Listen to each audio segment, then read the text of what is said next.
Hi, Virgo. And at the bottom of the deck is the Strength card. So I really love the Strength card. Um to me it's not a card about physical strength, but a card about inner strength, grace, um, putting yourself out there, making yourself vulnerable, and really living your life and keep on pushing forward, even when it feels uncomfortable or you're afraid or you're unsure. Still, just keep putting one foot in front of the other. And when you feel like you can't, you just want to hide or quit or give up or anything like that, it's just raising your, keeping your chin up and keep on carrying on. So it's really, um,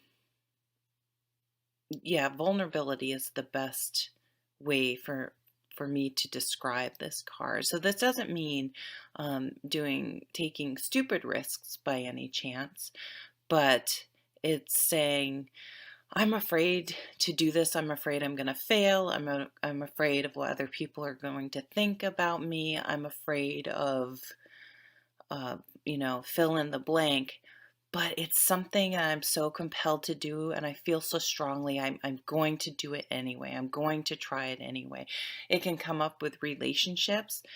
There's no guarantee any relationship's going to work out. You just don't. There's some things that you just don't know until you're in it and doing it and giving it a try to know whether it's going to work or not.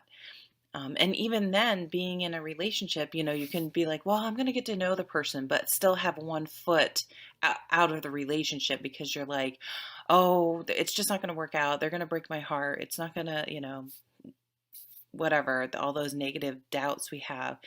So I would say, as the underlying theme, make yourself vulnerable this year. Don't be afraid to jump in with all of you, because if you always have one foot outside of a situation, ready to step out, ready to give up, ready to go at the first sign of something difficult, to go, oh, throw your hands up in the air. Oh, I knew it. See, I knew it. Another jerk. Oh, I knew it wasn't going to work out. One criticism from someone.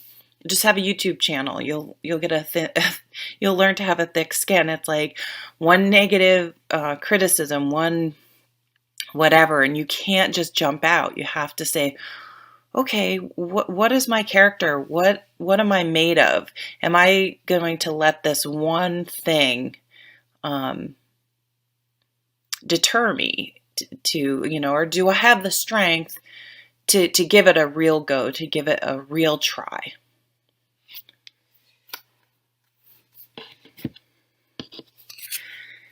So the Three of Fire is a card to me that's about getting a higher perspective. And you see in this interpretation of the card, they are up in a hot air balloon. And so when you start working on a project, you're putting yourself out there. You're starting to, you just don't have the thought. You've actually started to make plans. People usually are actually implementing this time of year. Make sure you take time, build in times to take a step back, not to jump out like I was just talking about, but take a step back, reassess. So there's a difference between saying, oh, F it, this isn't going to work and I'm out, and giving up before you even give it a real chance.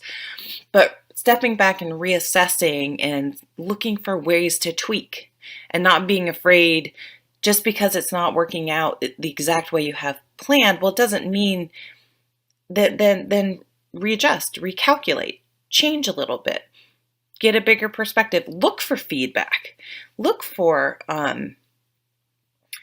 of ways to keep tweaking to make things better. Get that step back and get that higher perspective, not jumping out of the situation, but making sure you're looking at it from different perspectives to keep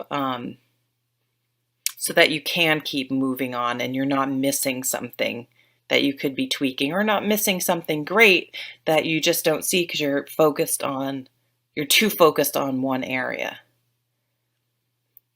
It's also a card about teamwork, and that's that sometimes you need to bring in other people, even if it's just bringing in, and I think it's bringing in this person, bringing in the person that you can call when your strength is wavering a little bit and you do want to sort of jump out or give up. Having that person this is a nurturing, supportive person that you can call that can just remind you of your perspective, and this is what you love to do. You're doing great. Keep trying. Don't give up. I believe in you. Believe in yourself. Look how far you've come. So maybe having a partner in crime is not a bad idea either, because this is a 3 card, so it points to, teamwork. If you want to lose some weight, having a person to work out with, or even if it's a friend of yours and you don't even live near each other, that you can text, that you can call, hey, did you get your steps in? Hey, did you do this? Hey, that you can motivate each other. Sometimes being in charge of motivating someone else causes you to be motivated. I know I talk to my son sometimes, hey, we gotten some exercise today, some activity, and so I have to be a good example to him, so it gets us up, gets us out, gets us moving. Just the mere fact that I want to be a good example when I motivate him. And then we have the Hermit over here. And so we have 2 major cards, Strength and the Hermit. Those are very nice cards. And this comes right after the Strength card.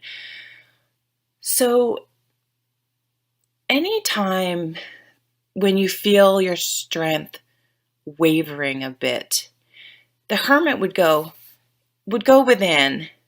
He gains perspective by going within and saying, now, why did that trigger me?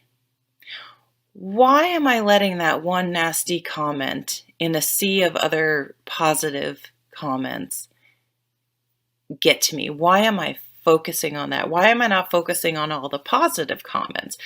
Why am I getting scared? Why do I want to back out? Why am I letting my passion and enthusiasm waver? Why am I afraid of this? Why am I, asking those probing questions and doing the inner work and the deep work to try to kind of unearth those fears, because they're often not really valid. They're often not really factual. We could do the worst case scenario deal. And so he also has a way, so when these fears and doubts creep up,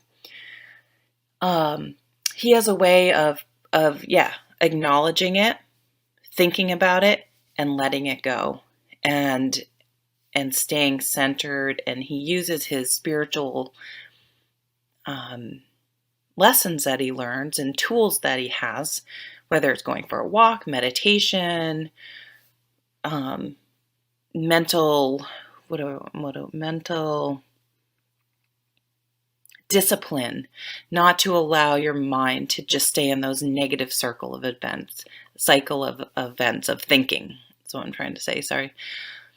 Like, oh, I'm going down that negative rabbit hole in my brain. My thoughts are just swirling around. I'm obsessing over negative things. And it's like, oh, okay, I see that I'm doing it. I'm going to let it go.